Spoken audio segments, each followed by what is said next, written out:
Picture this. More than a dozen pregnant teenage girls crammed inside a single building. They're scared. They're separated from their parents and without access to adequate health care. And they have no idea when they'll be released. Sounds like something out of a dystopian novel, but according to an NPR investigation, it's happening right now here in the United States.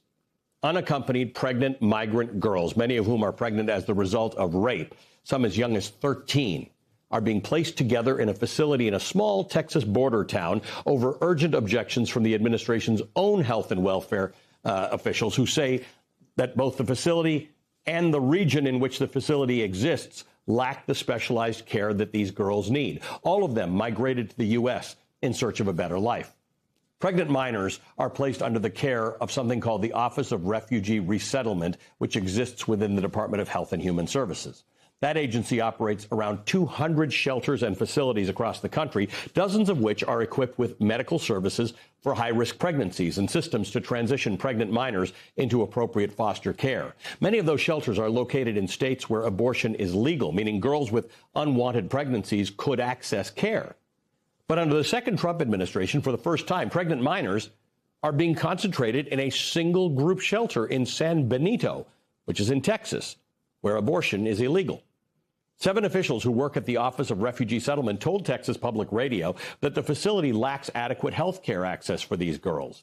A spokesperson from the Department of Health and Human Services said, quote, ORR's placement decisions are guided by child welfare best practices and are designed to ensure each child is housed in the safest, most developmentally appropriate setting, including for children who are pregnant or parenting, end quote. But several officials at the Office of Refugee Resettlement reportedly took issue with that statement, with one saying, quote, ORR is supposed to be a child welfare organization. Putting pregnant kids in San Benito is not a decision you make when you care about children's safety, end quote.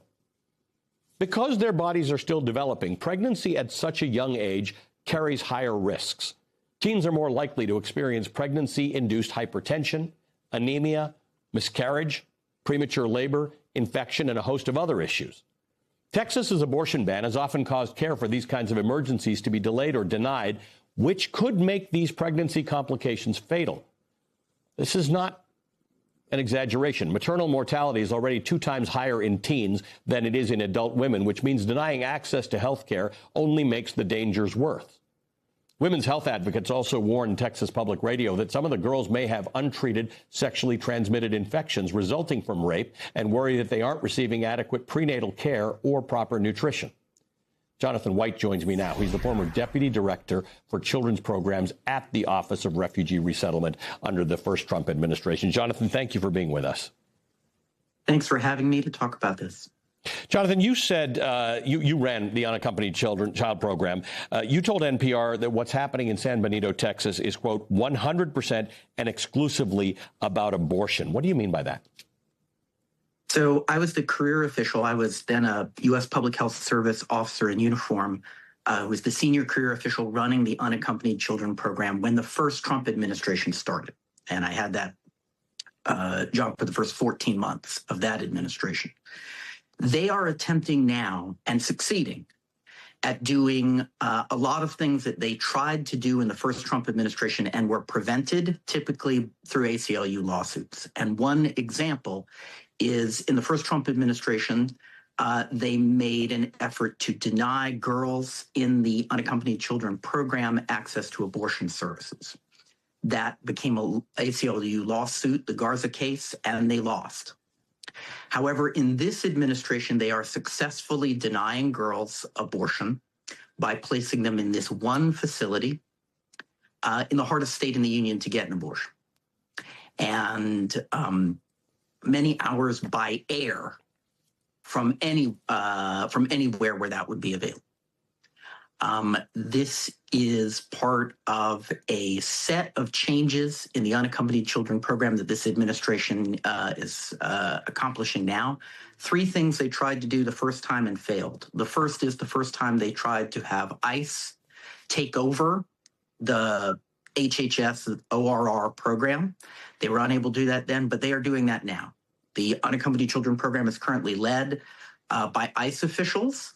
And the director, Salazar, ICE HSI employee, has near daily communications, we understand, with Stephen Miller, who gives orders directly. The current program also has shut down the discharge of children, the release of children to their family members here in the U.S. Historically, children have been in that program an average, it has fluctuated over time, but an average of around 20 to 40 days. The average length of care now is 200 days. So any pregnant girl who comes into this system is likely to still be in the system when she brings that baby to term. Let me ask you about the first Trump administration. Donald Trump appointed Scott Lloyd as the director of the Office of Refugee Settlement. Abortion was legal at the time. Right. But it was almost always denied by him. The requests by pregnant minors for an abortion, even if they've been sexually assaulted. It even went as far as tracking girls' menstrual cycles. Like I'm interviewing you, and I wonder whether I should be interviewing Margaret Atwood about The Handmaid's Tale. So the full story of all of the things that were done to try and prevent girls from accessing abortions has still not come out. It was a particularly dystopian time, remembering that in America at that moment, under the Massey decision, which descended from the Roe decision, it was unconstitutional for anyone detaining any person to deny her an abortion. So what we were doing was unconstitutional on its face, and those of us who were career officials pushed against that.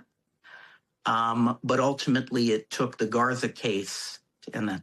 What is happening now is that the Trump administration, through using the San Benito site rather than the norm, which is to have multiple sites approved for use for pregnant girls in multiple states, to have them all in one place, and in this place of all places, it is a clear attempt to deny girls abortions without having to go to court to say, we're going to deny girls abortions.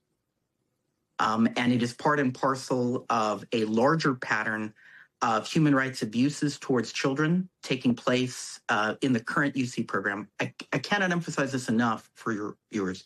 The Unaccompanied Children Program was created by Congress to be a child welfare program. Right. And to place children with their family members here in the U.S. to await their day in immigration court.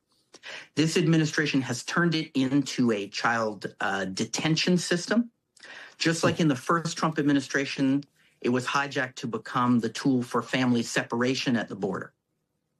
The kids who are coming into ORR now are a larger proportion of them are interior apprehension kids. In other words, they are kids who've been living here in this country, not kids who were stopped crossing the border.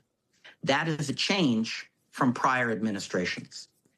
And what we are seeing is a pattern of misuse of this program and violation of the laws that underlie it, like the Trafficking Victims Protection Act, in order to detain children indefinitely and pressure them to sign away their legal rights and be removed from the country.